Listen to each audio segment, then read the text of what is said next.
শুভ সকাল আমার প্রিয় বন্ধুরা, আশা করি তোমরা সবাই ভালো আছো। আমিও মোটামুটি আছি। রিমি রূপা চ্যানেলে সকলকে জানাই স্বাগত। আরও একটি নতুন ভিডিও নিয়ে চলে আসলাম। এখন বাজে 6:30। রিমির বাপি দুধ আনতে যাবে, আমি দুধের বোতলটা বের করে রাখলাম। প্রথমে ফুলকপি আলু দিয়ে সিদ্ধ বসিয়ে দিলাম আর ভাত বসিয়ে দিলাম। রিমির বাপি চলে আসলো দুধটা নিয়ে। তা ভাবলাম চাটা আগে করে দিই, কারণ সকালবেলা চা না খেলে না কাজে কোনো এনার্জি আসে না। তা চাটা আমি বসিয়ে দিলাম, যে চাটা খেয়ে তারপরে ফুলকপি আলু তরকারিটা করি। আর সকালবেলা তো মোটামুটি সবাই রান্না করতে চলে আসে 7টা সাড়ে 7টার মধ্যে। গ্যাস কিন্তু খালি থাকে না, খুবই লেট হয় রান্না করতে। আর এই ইন্ডাকশন ওভেনে লেটই হয় রান্না করতে, তারপরে আবার স্টিলের কড়াই। তা আমি যখন চাটা দিতে এসি, রিমি ঘুমাচ্ছে। তা রিমির বাপি ওকে মানে তোলার জন্য এরকম করে খাট জোরে জোরে নাড়া দিচ্ছে, পরিষ্কার করছে। আর রিমি তা রেগে যাচ্ছে। তা আমি একটু হেসে আবার চলে গেলাম রান্নাঘরে। আমি বললাম তুমি ঘরটা মোছো, আজকে তো রবিবার, আজকে তো আমাদের ডিপ ক্লিন। জানি না আজকে কার ভাগ্যে আমাদের ডিপ ক্লিন পড়বে। তো এই যে আজকে দেখো সবাই একসাথে তাড়াতাড়ি রান্না করছি, কারণ ডিপ ক্লিন পরিষ্কার করতে করতে দুপুর হয়ে যায়। আর সবাই যে এরকমভাবে লাইন দিয়ে আজকে অনেক দিন পরে সবাইকে একসাথে লাইন দিয়ে যে রান্না করছি, দেখতেও বেশ ভালোই লাগছে। আর এই পাশে হচ্ছে দুটো দাদাভাই আছে, তাদের বিএমটি হচ্ছে। ওরা হচ্ছে সকালবেলা রান্না করে তাড়াতাড়ি চলে যায়। এইদিকে দেখো ফুলকপি আলুর তরকারিটা একদম ভালো হয়নি। দেখো মশলা ছাড়া রান্না কি ভালো হয়, শুধু লঙ্কা, একটা লঙ্কা দিয়ে আর জিরে সম্বাদ দিয়ে। কিচ্ছু করার নেই, এইভাবেই খেতে হবে। রিমি খুবই খাওয়ার সময়, ভাত খাওয়ার সময় ঘ্যান ঘ্যান প্যান প্যান করে, কিন্তু কিচ্ছু করার নেই যে মা এরকমভাবেই এখানে খেতে হবে। তো দেখো রিমি বন্ধুরা, দেখো এইদিকে আমাদের জিয়া রানী রাগ হয়েছে ওর মায়ের সাথে। তা ও নিচে বসেই পড়লাম। আমি বললাম যে এরকম নিচে বসতে নেই, ইনফেকশান হবে, কারণ এখানে আমরা সবাই হাঁটি, পায়ের নোংরা থাকতেই পারে। তা ওর মা দুধ চা দিয়ে ওকে রুটি দিয়ে ভিজিয়ে দিয়েছে। কিছু একটা কারণে হয়তো ওর মায়ের সাথে ঝগড়া হয়েছে, মানে তাই ও রাগ করে এরকম মাটিতেই বসে পড়লো। তো আমি আবার রুটিটা, বন্ধুরা রান্না হয়ে গেছে, রিমির খাওয়া হয়ে গেছে। আমি আর রিমির বাপি ভাত খাইনি, আমরা চা খেলাম আর বিস্কুটেই। আর রিমির ফুলকপি আলুর তরকারি দিয়ে ভাত খেয়েছে। আর ম্যাডাম বলে গেল আজকেও ছেলেরা মানে রান্নাঘর কিচেন পরিষ্কার করো, আর আমি আর ঐশ্বরিয়ার মা আমাদের এই হল মানে বারান্দাটা পরিষ্কার করব। তা সত্যি ভাবি, যদি বাড়িতে এরকম কেউ বলতো যে ছেলেরা একদিন পুরো বাড়ির কাজ করবে, সেদিনকে মেয়েদের ছুটি, তাহলে কতই না মজা হতো। তা দেখি ওরা কি কাজ করছে। আমি আর ঐশ্বরিয়ার মা এখন কাজে লেগে যাব।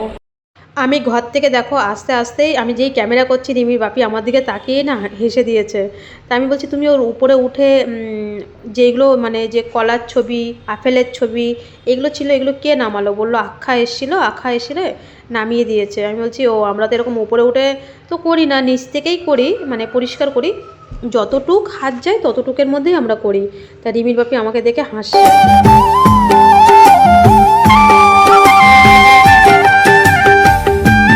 এইদিকে দেখো দাদা ভাইরা উপরে উঠে গেল, উঠে পরিষ্কার করছে। আর আমি বেশ একটু হাসছি। আজকে সেরকম একটা ভিডিও করতে পারিনি, কারণ ওইদিকেও আমাদেরও কাজের চাপ ছিল, এর জন্য আমরা চলে গেছি, সেরকমভাবে পরিষ্কার করতে পারিনি। আর আজকে আখ্যা এসে ওদের মানে এই যে আমরা যেখানে রান্না করি ওর ওই পাশে বাইরে গিয়েও পর্যন্ত আজকে ওদেরকে দিয়ে পরিষ্কার করিয়েছে। এখন যেই আখ্যাটা মানে যেই আঁকা এখানে কাজ করছে না, উনি জানো না মানে কাজ উনি কম করে, আমাদেরকে দিয়েই বেশি করে।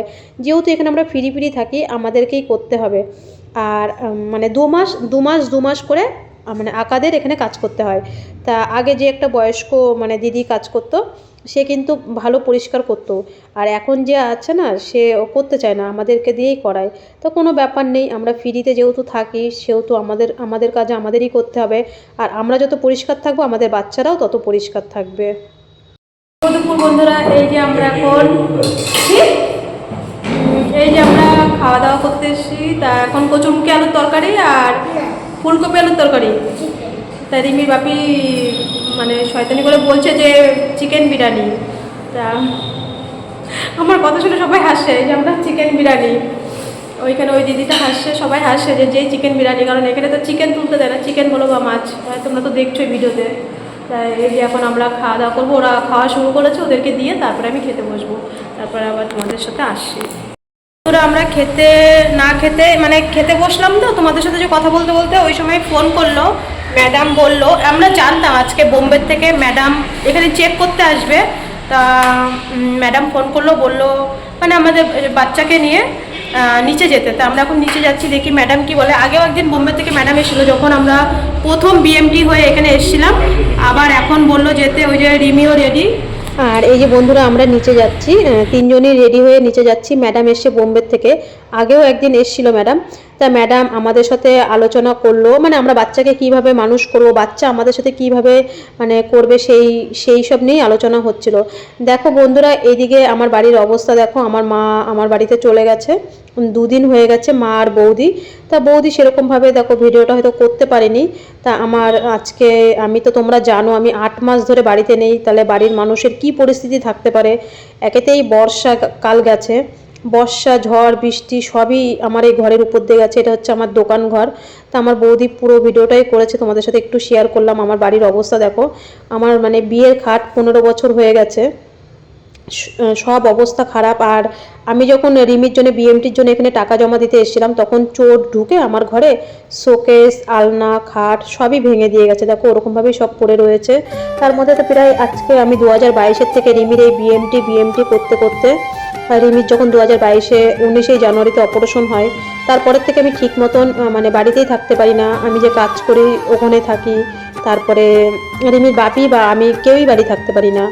এবার কিছু করার নেই, আমাদের ভাগ্যের নিয়তি এরকম যে আমাদের বাড়িতে থাকা হবে না। তো এবার তো রিমিকে তোমরা জানো অনেক পরিষ্কার পরিচ্ছন্নভাবে রাখতে হবে। এখানে যে আমাদের সেঞ্জুরি দেখছো কীভাবে আমরা পরিষ্কার পরিচ্ছন্নভাবে আমরা থাকছি, রিমিকে বাড়িতে নিয়ে গিয়েও এরকমভাবেই রাখতে হবে 2 বছর। ওর 1-1.5 বছরের মাথায় যখন ভ্যাকসিন দেবে, সারা জীবন তো পরিষ্কার রাখতেই হবে ওকে, আর পরিষ্কার পরিচ্ছন্ন থাকতে হয়। তাই আমার মা আর বড় বৌদি আর আমার শ্বশুর মিলে, ওরা 3জন মিলে বাড়ি পরিষ্কার করছে, বাড়ি পরিষ্কারের কাজে লেগে গেছে ওরা 2 দিন ধরে। কারণ আমরা খুব শিগগিরই বাড়ি যাব, আমাদের যেহেতু টিকিট হয়ে গেছে। এই যে আমার মা ফোনে কথা বলছে, ঠিক করে ও মানে ভিডিওটা যেরকমই করুক। আর দেখো আমার বাড়ির পরিস্থিতির অবস্থা কি, 8 মাস ধরে এরকমভাবে ঘরে সব পড়ে রয়েছে। কারণ আমার শাশুড়ি মা নেই, আমার শাশুড়ি মা মারা গেছে, 5 বছর হয়ে গেছে। একটা মেয়ে মানুষ যদি বাড়িতে না থাকে, তার সংসারের যে কি পরিস্থিতি হয় তোমরা আজকে নিজের চোখের সামনেই দেখো। আর যদিও তোমাদেরকে বললাম না, আমার ভিটে বাড়িটা বিক্রি করে আমার মানে বাড়িঘরটা পুরো অন্যরকম হয়ে গেছে। সামনের দিকে মুখ ছিল, এখন রাস্তার দিকে মুখ হয়ে গেছে। তোমরা আমার আবার বাড়িতে গেলে সব কিছুই দেখতে পারবে। আর খাটটারও না, আমার প্লাইবোর্ডটা নষ্ট হয়ে গেছে, আজকে 15 বছর হয়েছে। আর শোকেস, মানে কি বলবো, আমার শোকেস আলমারি সবই চোর চুরি করে নিয়ে গেছে। মানে ঘর থেকে যা ছিল চুরি করে নিয়ে গেছে। এর জন্য আমার শোকেসের চাবি নেই, আলমারিরও চাবি নেই, কিছুই নেই। তা মা গিয়ে যতটা পাচ্ছে, মা আর বৌদি মিলে আজকে 2 দিন হয়ে গেছে ওরা আমার বাড়িতে গেছে, আজকে হবে 3 দিন হবে। তা ওরা 3 দিন ধরে পরিষ্কার করছে পুরো, যতটা পারে ডেটল দিয়ে ফিনাইল দিয়ে। আর এদিকে দেখো আমার মানে ঘরের বারান্দায় যে টিনের চাল, মানে টিন নেই তো, প্লাস্টিকে পুরো বারান্দার মাটি কেটে নেয়। এবার আমার মায়েরও কিন্তু অপারেশন করা, পিঠ দিয়ে মাজা দিয়ে ঘাড় দিয়ে, উনি বয়স্ক মানুষ হয়ে গেছে। তার মধ্যে যতটা পাচ্ছে ওরা ততটাই করার চেষ্টা করছে আমার বড় বৌদি। আর ছোট বৌদি বাড়িতে, কারণ বাচ্চা দুটোকে কে দেখবে, এর জন্য ছোট বৌদি মানে পরে যাবে। ছোট বৌদি আজকে যাওয়ার কথা আছে।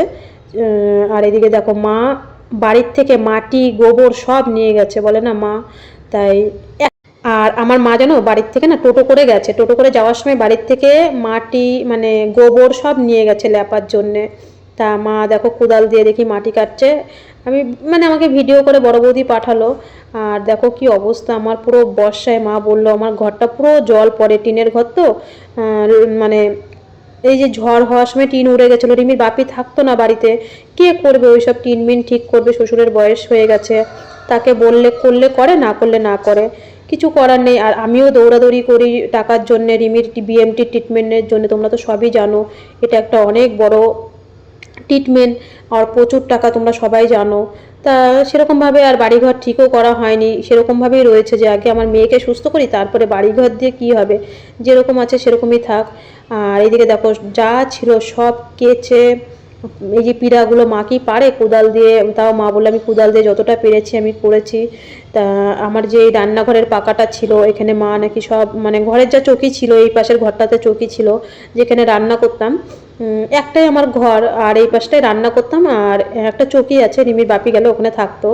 আর রিমির ওই যে আমার মেন ঘরটা যেখানে খাট, ওখানে রিমির মাস্টার আসতো। তোমরা যদি আমার যারা পুরনো সাবস্ক্রাইবার আমার ভিডিও যদি দেখে থাকো, আমি এই মাটির ঘরের মধ্যেও আমি সবসময় খুব পরিষ্কার করে রাখতাম।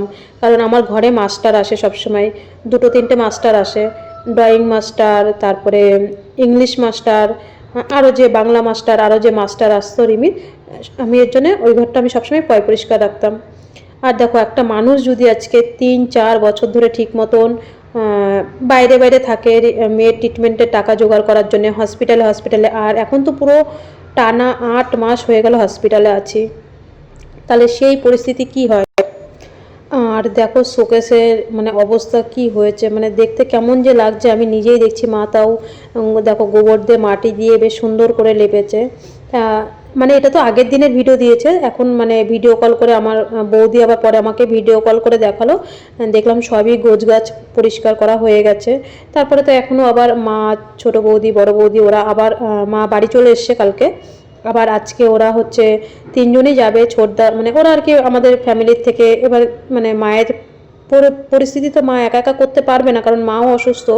এবার বৌদিরা তো সাথে যেতেই হবে, কিছু করার নেই। তা আজকে শুনলাম মা আমাকে ফোন করে বলল যে 2 বৌদি মিলে আর মা মিলে যাবে। যাই হোক, ওখানে আমার এই যে শ্বশুরকে দেখছো, ওই যে মা এখন টোটো করে বাড়ি চলে যাবে। আবার আজকেই ওরা বিকালবেলা আবার আসার কথা আছে, আমি ফোন করে শুনলাম। তো আমার পরে বাড়িটা দেখলে তুমি। শুভ সন্ধ্যা বন্ধুরা, এই যে আমাদের ব্যাগ গোছানো আজকের কালকের দিনটার মধ্যে সব কমপ্লিট করতে হবে। ভিডিওতে তো দেখলে ওইদিকে আমার মা আর বৌদি চলে গেছে, আমার মা বৌদি আর আমার শ্বশুর বাবা, ওরা 3 জন মিলে বাড়িঘর পরিষ্কার করছে। তোমরা ভিডিওতে তো সবই দেখলে আমার বাড়িঘরের কি অবস্থা। একটা মানুষ যদি 8 মাস ধরে বাড়ি না থাকে তার পরিস্থিতি কি। আমরা যদি একবেলায় ঘর না ঝাড়তেই নোংরা হয়ে যায়। এই যে এখন এখানে মানে সব গুছাচ্ছি, তাতেই যদি মানে একটুখানি যদি না ঝাড় দিই নোংরা হবে, রিমিকে আমরা নিচে নামতে দিতে পারবো না ইনফেকশনের ভয়তে। তা 8 মাস যদি বাড়িতে যদি না থাকে, আস্তে শব্দ করো, 8 মাস যদি বাড়িতে না থাকে সেই বাড়ির পরিস্থিতি কেমন।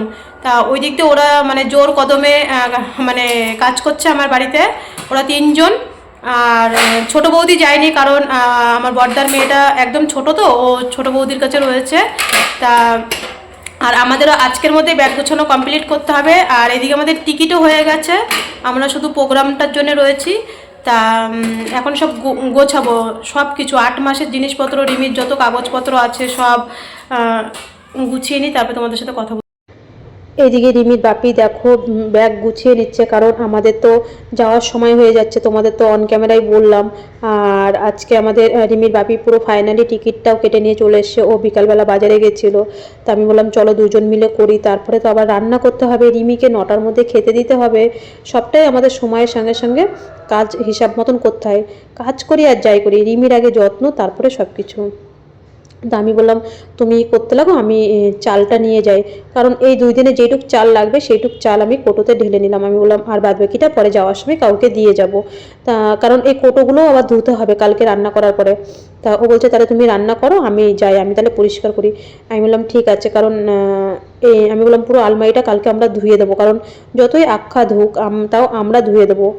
আর এসছিলাম তো সেই গরমকালে, জ্যৈষ্ঠী মাসে এসছিলাম, আর সেই ফ্যানটা রিমির নিয়ে এসেছিলাম। রিমি এই ফ্যানটা স্কুলে নিয়ে যায়, ওই ফ্যানটা নিয়ে মজা করছে, নিজেই দেখি হাওয়া খাচ্ছে। সব ব্যাগপত্র গুছাতে গুছাতে আমি আবার চলে গেলাম রান্না করতে, কারণ উপরে আমি বললাম তুমি এক একজন এক এক দিকে করি। আমি বললাম তুমি গোছাও, আমি হচ্ছে উপর থেকে জল নিয়ে আসি, জল নিয়ে এসে রিমির জল ফোটাতে হবে, রিমিকে 9টার মধ্যে ভাত দিতে হবে, ঘর গোছাই বা যাই করি। রিমির টাইম মতন টাইম, এখন 11:30 বাজে, রিমির বাপি এখন খেলো। তারপরে আমি চলে গেলাম রান্না করতে। রান্না করে রান্নার ওই জায়গাটাও তো গোছাতে হয় 9টার মধ্যে, জানো। তারপরে আমি আর রিমি খেয়ে আলু সিদ্ধ, ঘি, পটল ভাজা, আমি তো ঘি খাই না, আর ডিম ভাজা, আমরা 2 জন খেয়ে তারপরে রিমির বাপির জন্য ভাত নিয়ে এসি। এখন বাজে 11:30। রিমিকে টাইম মতন খাইয়ে ওষুধ টষুধ খাইয়ে কমপ্লিট, ওর বাপি খেয়ে বসলো। আর মোটামুটি ব্যাগ গোছানো কমপ্লিট মোটামুটি। আর কালকের দিনটাই আমাদের হাতে আছে, মাঝখানে পরশুদিনকে কাশি হবে, পরশুদিনকে আবার হসপিটালে যেতে হবে, প্রোগ্রাম, রিমির ওপিডি সবই তো জানো। আর কালকে রিমির বাপি যাবে হচ্ছে হসপিটালে আমাদের ছুটির কাগজ আনতে। আর টিকিটও মানে একদম ফাইনাল টিকিট হয়ে গেছে। আর হচ্ছে তোমরা তো আমার বাড়ির ঘর ভিডিওতে সবই দেখলে, আমার বৌদি আর মা আমাদের বাড়িতে গেছে আজকেও, 2 দিন ধরে আমার বাড়িতেই রয়েছে। আমার শ্বশুর আর মা, বললামই তো, মা আর হচ্ছে বৌদি ওরা পরিষ্কার করছে। দেখো একটা মানুষ যদি বাড়িতে একদিন না ঝাড় দিই তার পরিস্থিতি কেমন হয়। আর সেখানে আমি 8 মাস, তার মধ্যে ঝড় বৃষ্টি আর বাড়িটা বিক্রি করে বাড়ির মানে রিমির জন্যেই বাড়িটা, যাই হোক ওইসব কথা আর বলতে চাই না, যেটা পিছনে আমার চলে গেছে। তা বাড়ির পরিস্থিতিটা খুবই খারাপ দেখছো, মানে সারা ঘরে আমার জল পড়ে তো এর জন্য পুরো মানে সব ভিজে পুরো নষ্ট হয়ে গেছে, বর্ষা গেছে। আর উনি বয়স্ক মানুষ, উনি বা কী করবে, উনি দোকান দেখবে না কি? তারপরে উনি একা একা, বোঝোই তো, একটা 66-67 বছরের বয়স্ক লোক যদি একা একা রান্না করে খায়, বাড়ি দেখবে না, দোকান দেখবে না, নিজে রান্না করে খাবে। হ্যাঁ হয়তো তার আরও কেউ আছে রান্না করে দেওয়ার মতন, এখন কিছু করার নেই, পরিস্থিতি এরকমই, নিজেরটা নিজেই রান্না করে খায়। আমার মা ফোন করে বলল আমাকে যে আজকে তো শ্বশুর বলছে, আজকে প্রায় 8 মাস পরে শান্তিভাবে খেতে পারলাম। মানে আমার মা আর কি এই 2 দিন ধরে, মার বড় বৌদি রয়েছে আর ছোটো বৌদি বাচ্চাগুলোকে দেখছে। তা বলছে যে আমার মা, তাই আমার মাই প্রায় মানে কান্না করে দেওয়ার মতন মানে অবস্থা, যে তো শ্বশুর আজকে বলছে যে বিয়ান আমি হচ্ছে 8 মাস পরে শান্তি করে আজকে 2টো ভাত খেলাম। মানে রুই মাছ এনেছিল, রুই মাছের তরকারি দিয়ে মা, তেলাপিয়া মাছ এনেছিল, ও আচ্ছা তেলাপিয়া মাছ এনেছিল। যাই হোক, আমি হচ্ছে ফোন লাউডে দিয়েই কথা বলছিলাম, কারণ আমি যার সাথেই ফোনে কথা বলি কাজ করি আর ফোন হচ্ছে লাউডে দিয়ে কথা বলি। আর রিমি একটু ওর দিদা দাদুর সাথে আজকে বেশি কথা বলছিল, ওর মামিদের সাথেও কথা বলছিল, ওই বেশি বলে কথা। আমি মানে ফোন ধরারই সময় পাই না, যেটুক ভিডিও করতে হয় সেইটুক, নাহলে কেউ ফোন করলে ওরা দুজনই ফোন ধরে, হয় ওর বাপি ধরবে না রিমি ধরবে। তা আমার মা ফোন করে বলছিল, তা আমি বললাম মানু ফোনটা লাউডে দে, আমি তখন ঘর গুছাচ্ছি আর বলছি, মানে ব্যাগপত্র গুছাচ্ছিলাম। তা বলছে তো শ্বশুর আজকে কান্না করে বলছে যে বিয়ান আজকে আমি 8 মাস পরে একটু শান্তিতে ভাত খেলাম। আসলে কি বলতো, একটা ইয়ং ছেলে একা একা রান্না করা ব্যাপারটা আলাদা। রিমির বাপিও ব্যাঙ্গালোরে একা একা রান্না করে, একটা ইয়ং ছেলে আর একটা 66-67 বছরের মানে বয়স্ক মানুষ রান্না করা, তার ব্যাপারে অনেকটাই তফাৎ। তারপরে ওই দোকান দেখে, তারপরে আবার গ্যাসে না, স্টোভটা আমার খারাপ, ওই স্টোভে রান্না করতে গেলে একটা স্টোভ না 3 বা 4 বার নিভে যায়। এবার দোকানদারি করা আর হচ্ছে রান্না করা দোকানের মধ্যে খুবই পরিস্থিতি খারাপ। দেখো আমারও কিছু করার নেই, আমিও তো যে ইচ্ছা করে কেউ হসপিটালে পড়ে থাকে না, আজকে 13 বছর ধরে আমি হসপিটালে কষ্ট করছি, তবু এর মধ্যেই সব কিছু ম্যানেজ করতাম, সব কিছুই করতাম। কিন্তু এবার তো আমাদের 8টা মাস এখানে থাকতে হলো, তারও অনেকটা কষ্ট হয়েছে, আর কি করা যাবে। যাই হোক, এখন সবই অবসান হবে আস্তে আস্তে, সবই ঠিক হয়ে যাবে আস্তে আস্তে। উনিও কষ্ট করেছে 8 মাস, আমিও কষ্ট করেছি 8 মাস। সবাই ভালো থেকো, সবাই সুস্থ থেকো। মনে অনেক কথাই থাকে, হয়তো সবটাই বলতে পারি না। যাই হোক, সবাই ভালো থেকো, সবাই সুস্থ থেকো। আজ এই পর্যন্ত। আর 8 মাস পরে আমরা বাড়ি যাব, আমাদের কতটা আনন্দ, রিমির কতটা মানে একদম মনে হচ্ছে কি মানে 3টে দিন কী করে আমাদের পার হবে, 8 মাসটা কাটলো, খালি বলছে আর কখন যে হবে, কখন যে মানে মঙ্গলবার, আমাদের মঙ্গলবারের দিনটা পার হবে, তারপরে আমরা বাড়ি যাব। যাই হোক বন্ধুরা, সবাই ভালো থেকো, সবাই সুস্থ থেকো। কাল নেক্সট ভিডিওর সাথে তোমাদের দেখা হচ্ছে, ততক্ষণ সবাই সুস্থ থেকো। আজকে গুড নাইট, 11:30 বেজে গেছে, এখনও কিছু কাজ আছে, ওইগুলো করে টোরে তারপরে শোবো।